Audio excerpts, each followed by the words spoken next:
There's a particular kind of cruelty that wears a smile and smells of Chanel No. 5. I learned this early, around the age of 7, I think, when my mother sieved my sister and me side by side in the hallway of our Westchester home, that beautiful colonial with the white columns and the black shutters and the enormous elm tree in the front yard. And she looked between us the way a jeweler looks at 2 stones, deciding which one is worth putting in the display case. She smiled at Chloe. She sighed at me. That sigh, Lord, that sigh. I could write an entire novel about that sigh. My name is not important right now. What is important is what they called me.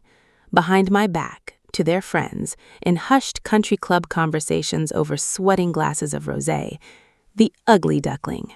That was their nickname for me, delivered with a little laugh as though it were affectionate, as though naming your child after something ugly was a form of love. They meant it as a diminutive, something to explain why I was less interesting to them than my sister. What they did not understand, what they could not have possibly grasped, was that they were handing me the most powerful origin story in the world. But I am getting ahead of myself. Let me take you back. We grew up in Larchmont, New York, the kind of town where the lawns are always immaculate and the station wagons are always leased, and the parents at every school fundraiser are engaged in a quiet, ruthless competition to see whose children are the most extraordinary. My parents, Margaret and Howard Ashford, were very good at this game. Or rather, they were very good at playing one piece of it. My mother was stunning in her youth. Photographs confirm it. She had this particular quality of beauty that photographs well, symmetrical, classical, the kind of face that made men stop mid-sentence.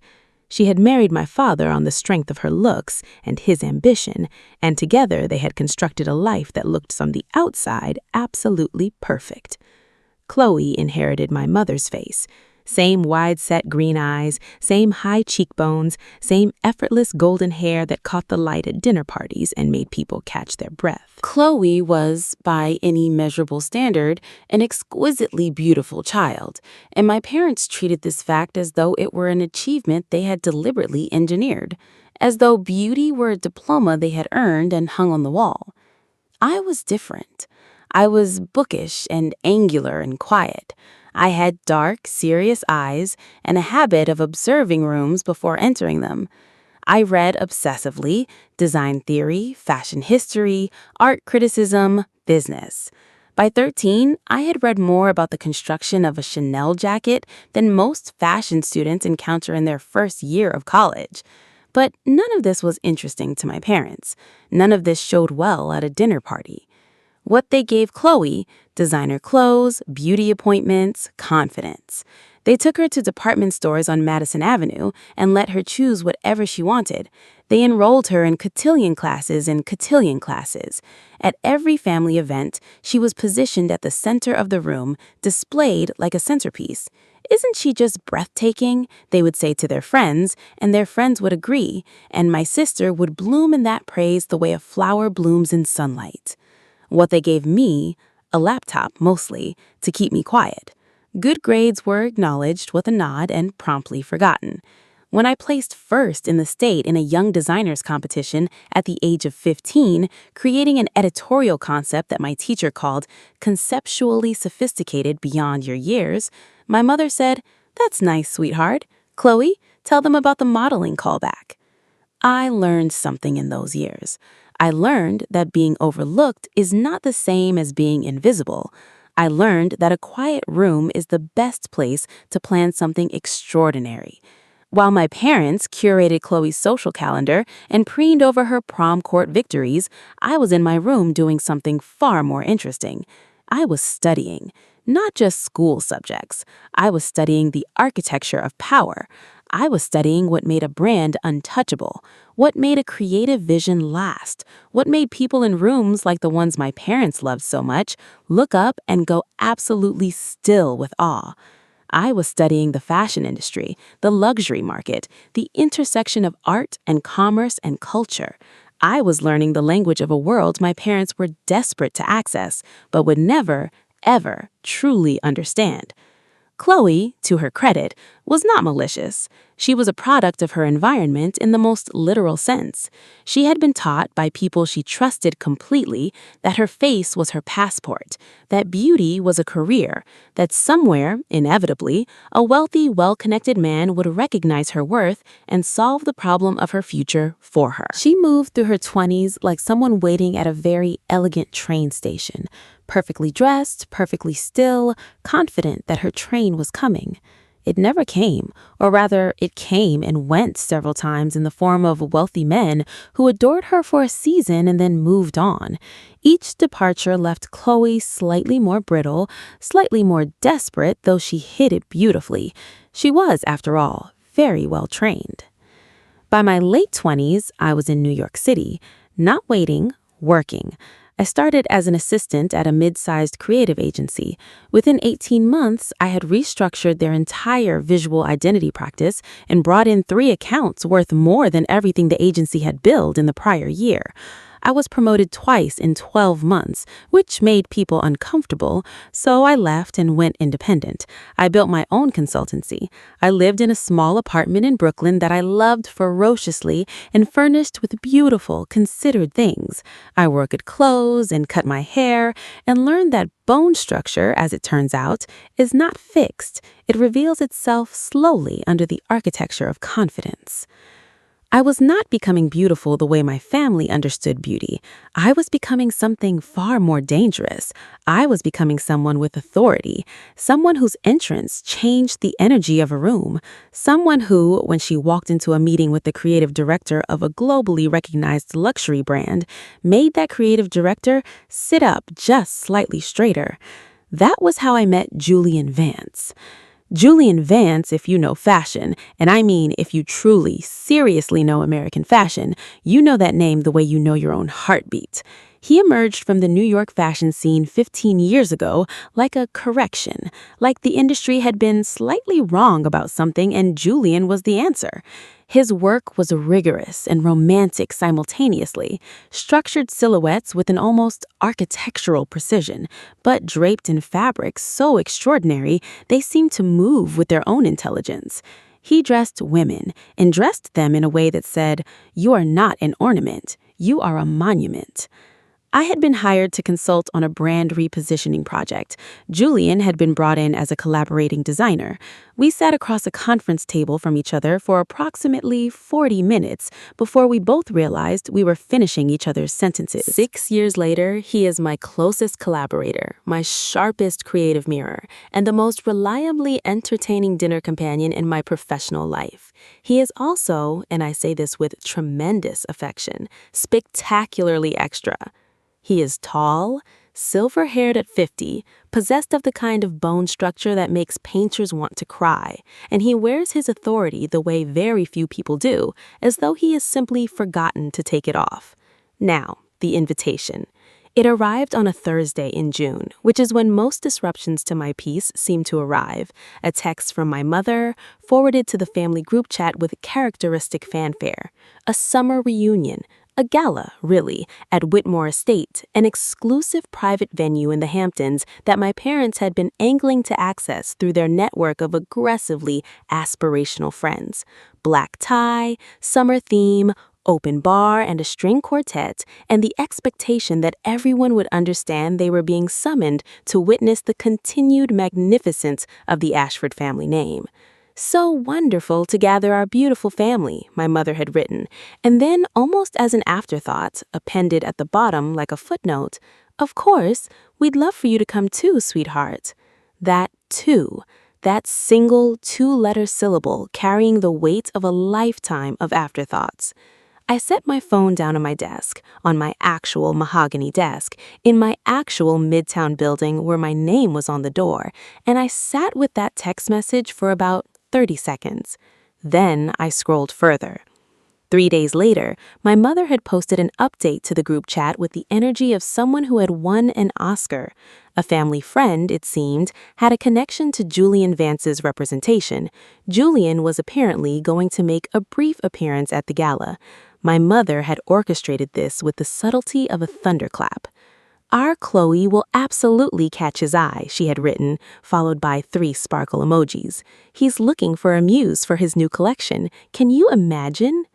I read that message 3 times. Then I did something I had not done since approximately the 8th grade, which was laugh until my eyes watered. I composed myself. I poured a glass of still water from the carafe on my desk.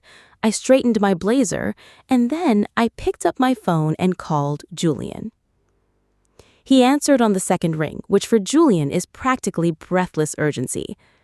"I just received the most extraordinary piece of intelligence," I said.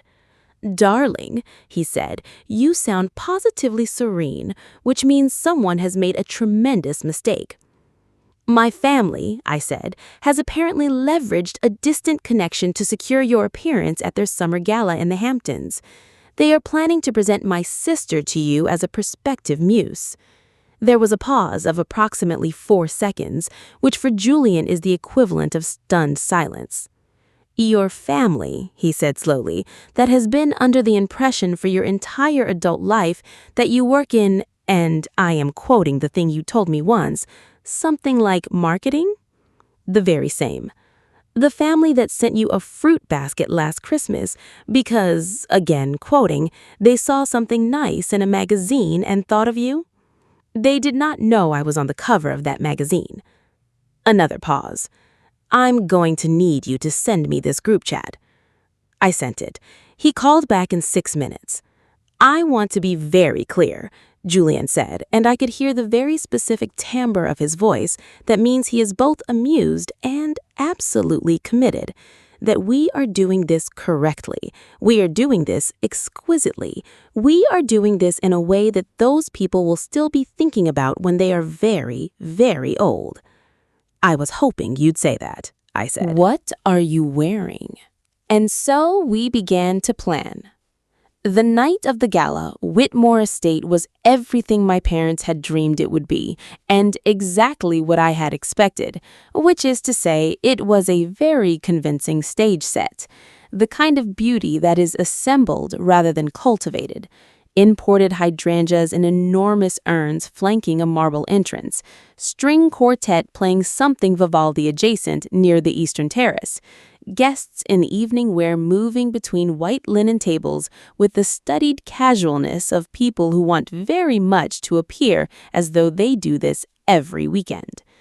I know this aesthetic. I have, in fact, helped shape this aesthetic for events on 4 continents. I recognized it with the particular fondness one has for something you built before you were fully grown. I arrived at 7:42. The gala had begun at 7. This was intentional. My car, a black car service, the good one, pulled to the front entrance, and my driver, Marcus, opened the door. I placed one heel on the cobblestone, then the other. Let me tell you what I was wearing, because in this particular story, it matters in the way that armor matters. Julian had made it himself, a column gown in deep midnight silk, a shade he calls nocturne, with a structured shoulder and an open back that draped in a single clean gesture to the base of my spine. No embellishment, no ornamentation. It didn't need any. The fabric was a custom Italian silk weave that Julian had been developing for his spring collection, and the way it moved when I walked was like something between breath and architecture. My hair, which I now wear swept up in a way that my mother would have never let me attempt as a child because she said it made my face look too severe, not understanding that severity, in the right hands, is a form of majesty, was coiled at the nape of my neck with a single lacquered pin. My jewelry, 1 ring, a significant one. I wore very little fragrance. The one I wore I'd helped develop with a Parisian perfumer, a collaboration I did not publicize. Notes of white iris, vetiver, and warm amber. The kind of scent that doesn't announce itself. It simply becomes part of every memory people form of you. I walked through those double doors as though I had always owned whatever room I walked into, because by now I understood something my parents had never taught me. Presence is not a gift. It is a practice. It is the accumulated result of years of becoming someone who does not require the room's permission to exist in it fully. The sound of the party shifted. I noticed it the way you notice a key change in music, not with your mind first, but with your body. Conversations didn't stop, they faltered. They stumbled mid-sentence like someone who has just seen something that doesn't match the story they've been telling themselves. My mother was the first to see me. She was standing near the bar with two of her closest friends, women I had grown up watching perform sophistication for each other, and she turned at exactly the wrong moment, which is to say, the right one. I watched the recognition travel across her face like weather. First, the polite hostess smile, the one she gives people she needs to greet, and then, underneath it, something cracking, something recalibrating desperately. "Sweetheart," she said, and her voice had a quality I had never once heard from her before. She was buying time. "Mother." I kissed her cheek. She smelled of the same Chanel she had worn my entire life, and I felt very briefly the ghost of every dinner party where I had stood just outside the frame of her attention. And then it passed, because I am not here to grieve tonight. I am here to close a door. My father appeared from somewhere to her left, martini in hand, and I watched him go through his own sequence of adjustments. He is a man who values legibility. He likes to know where things stand. For the first time in my adult life, I had the distinct pleasure of watching him not know. Then, Chloe. She emerged from a cluster of guests near the terrace doors, and I will say this about my sister. She was, as always, spectacularly beautiful. She was wearing a champagne-colored gown with intricate beading at the bodice, a quality piece, likely borrowed or gifted, and she moved with the assurance of someone who has always been the most striking person in the room and has never had reason to question it. She stopped when she saw me, completely stopped. A small group of people bumped gently into the pause she created. "Oh," she said, just that. "Oh." I smiled at her genuinely, warmly, because whatever else I feel about my sister, she is not my target tonight. She is simply someone who was also harmed by our parents, differently than I was, in ways she doesn't yet have the language to understand. "Chloe, you look stunning." She opened her mouth. She closed it. And then the doors opened again.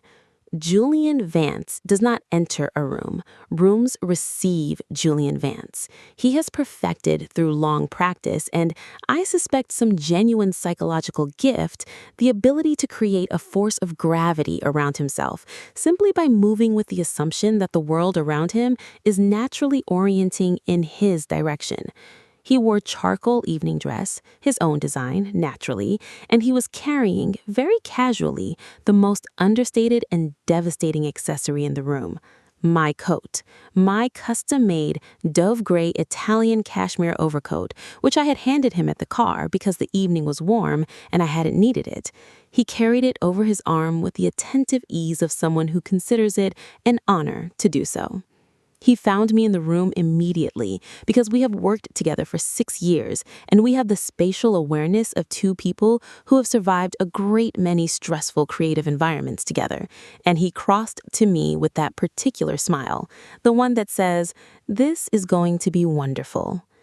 "Miss Ashford," he said, and he said it the way you say the name of something you are genuinely proud to know.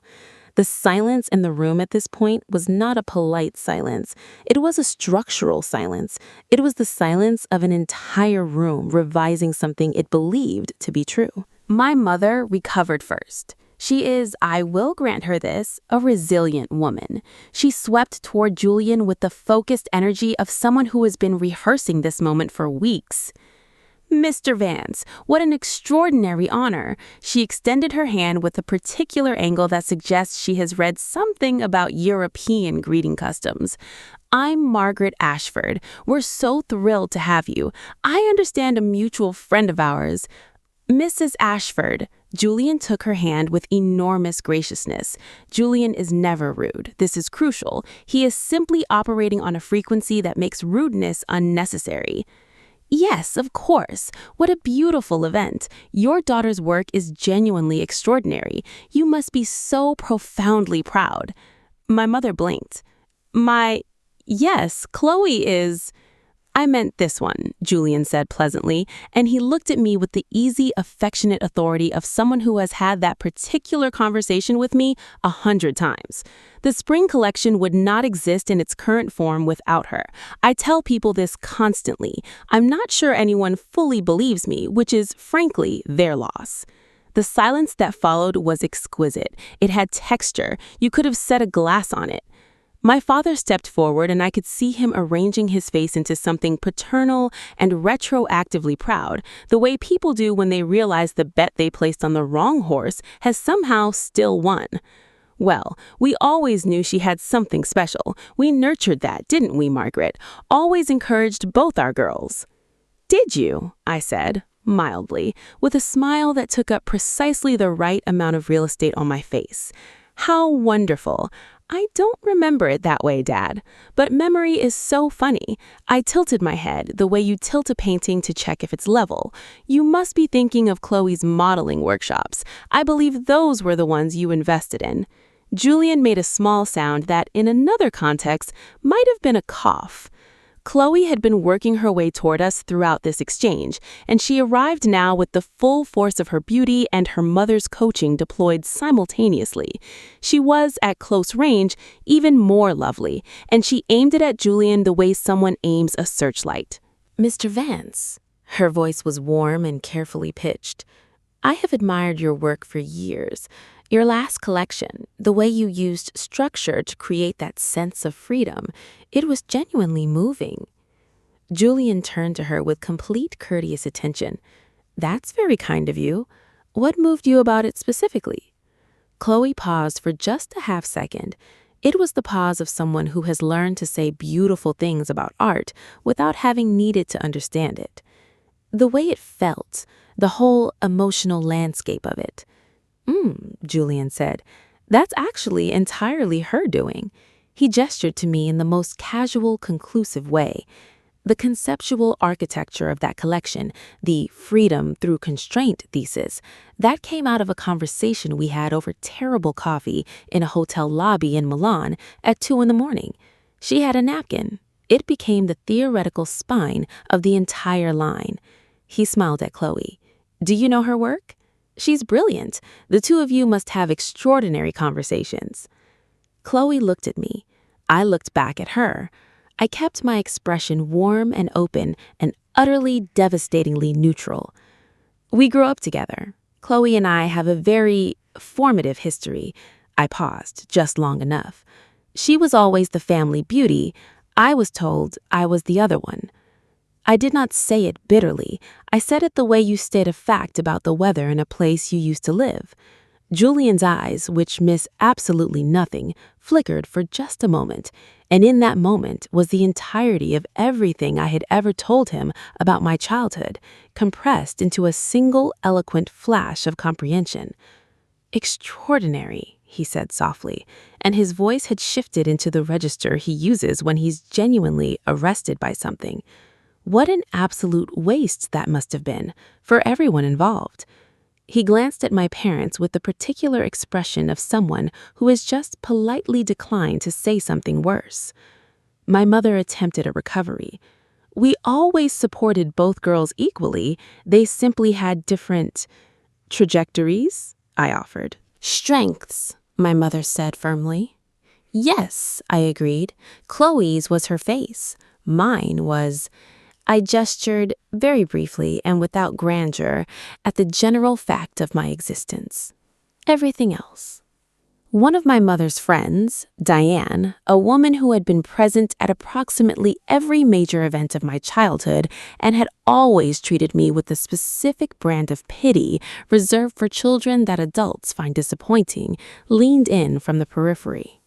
"We always thought you were such a serious little thing, very studious." She delivered this with the nostalgic warmth of someone complimenting a child for eating all their vegetables. "Thank you, Diane," I said. "I recently signed a contract that will put my name on a creative consultancy in partnership with 3 of the top 15 luxury brands globally, so the studying seems to have paid off." Julian accepted a glass of champagne from a passing tray and turned to me. She is also, I should mention, the reason we're doing the Metropolitan Museum retrospective in the fall. He said it conversationally, to no one in particular, the way you might mention that someone you know can also play piano. The curatorial concept was entirely hers. The museum called me first. I told them to call her. My father, Howard Ashford, a man who had spent my entire childhood explaining to people that I was the smart one, not much for parties, was now performing an expression that I can only describe as aggressively recalibrating. He was working very hard in real time to locate himself in a story that had moved on without him. "We knew she'd do well," he said, and he said it with the confidence of someone who is running out of room to maneuver. "Didn't we always say that, Margaret? We always said she had something." "When?" I asked. The word was gentle. The word was soft as the silk of my gown. "I'm genuinely asking. I'd love to know the specific occasion. Was it when the design competition results came in? I remember Mom mentioning Chloe's callback that same night." "Sweetheart?" "I'm not angry," I said, and this was the truest thing I said all evening. I'm genuinely not. I was for a long time, but then I got very busy building something beautiful, and it turned out there wasn't room for the anger anymore. It takes up so much space. I looked at my father steadily. "I hope you understand that I'm here tonight because I wanted to be, not because I needed anything from you.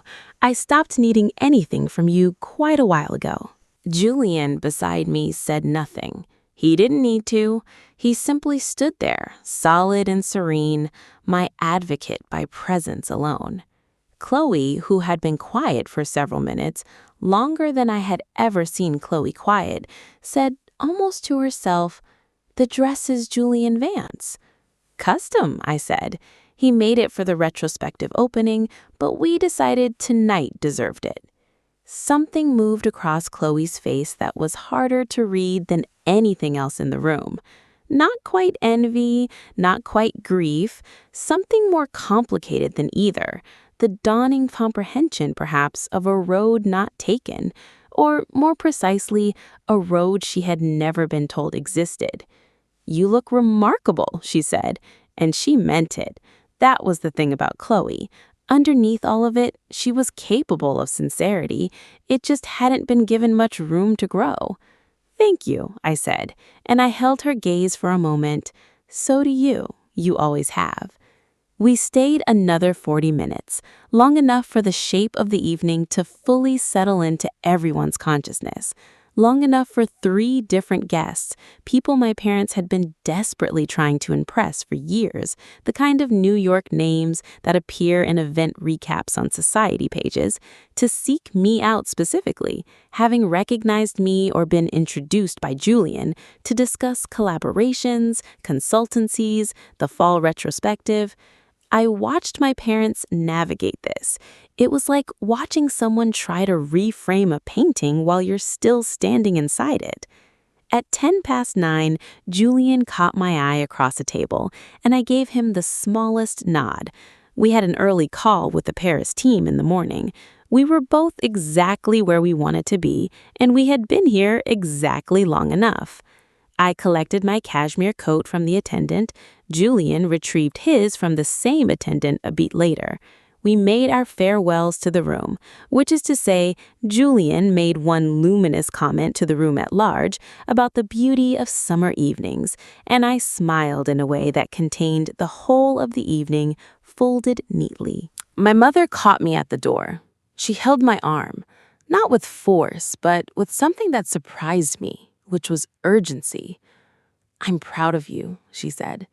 And then, because she is still my mother and still in some fundamental way performing herself even in her most genuine moments, I always was.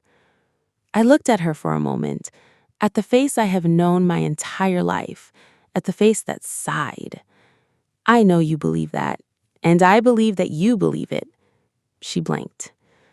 "The venue is beautiful, by the way," I said, tucking my coat over my arm. "Whitmore Estate. I've always loved the garden specifically. The landscape architect did extraordinary work. I pause just long enough, the way a musician pauses before the final note. I finalized the acquisition last quarter. I am the majority owner. I'm converting the East Wing into a creative residency space for emerging designers. I tilted my head slightly. I'll make sure the family can still book events here, at the standard rate. The sounds my mother did not make was the loudest thing I have ever heard. I kissed her cheek. She smelled of Chanel number 5. So did I, briefly, and then I walked away. And the scent of white iris and vetiver and warm amber returned, which is the scent of my own making, and it followed me out into the summer night air, where the sky above the Hamptons was enormous and deeply blue, and full of stars that were not performing anything for anyone. Julian fell into step beside me on the gravel drive. "Well," he said. "Well," I agreed. We were quiet for a moment, a very good quiet. "How do you feel?" he asked.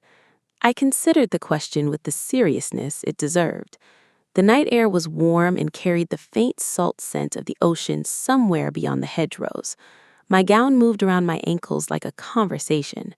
Behind us, through the tall windows of Whitmore Estate, I could see the shapes of my family, the silhouettes of a story that had taken 30-some years to finish writing. "Clean," I said. "I feel very clean." He nodded slowly. "For what it's worth, and I know it is worth considerably less to you now than it might once have been, what they missed all those years was genuinely extraordinary. What they missed was you." I thought about the girl in the Larchmont hallway, standing next to her sister while her mother decided which one was worth displaying. I thought about the laptop and the design competitions and the Brooklyn apartment with the beautiful, considered furniture. I thought about the years of early mornings and brilliant, difficult people, and boardrooms and creative crises, and the specific, incomparable satisfaction of building something that endures. I thought about my mother's sigh. "They didn't miss me," I said quietly. "They created me. Every dismissal, every afterthought, every time I was the footnote in someone else's story, it made me build something they couldn't take credit for and couldn't take away." I looked up at the stars. The ugly duckling story doesn't end with becoming beautiful. That's everyone's mistake about that story. It ends with understanding that the thing you were all along was not a lesser version of what they valued. It was a different and greater thing entirely. Julian was quiet for a moment. "That," he said at last, "is going into the collection notes." I laughed, a real one, a full one, and the sound of it went up into the summer night air and didn't apologize for its size. The car came. Marcus opened the door. I stepped inside and did not look back, not because I was fleeing something, but because I was going forward into the next extraordinary thing I was in the middle of building. I always am. Here is what I know, that my parents never taught me and Chloe was never told. Beauty is not something you are born with or married into or granted by the approval of people who are running their own performance of adequacy. Beauty, true beauty, the kind that causes a room to shift when you enter it, the kind that endures past the specific arrangement of your features and the brand on your label, and the way the light happens to fall on a Tuesday evening, is something you construct. It is the residue of having done difficult, excellent, meaningful work. It is the visible result of having refused for years to let the judgment of frightened and superficial people become the architecture of your self-conception. It is what happens when you are handed a laptop instead of a runway and you use it to build an empire. The Ugly Duckling is not a story about becoming beautiful. It is a story about discovering that the category you were placed in was never large enough to contain you. It is a story about leaving the barnyard. I left the barnyard a long time ago. I just thought it was time to let them see where I had gone.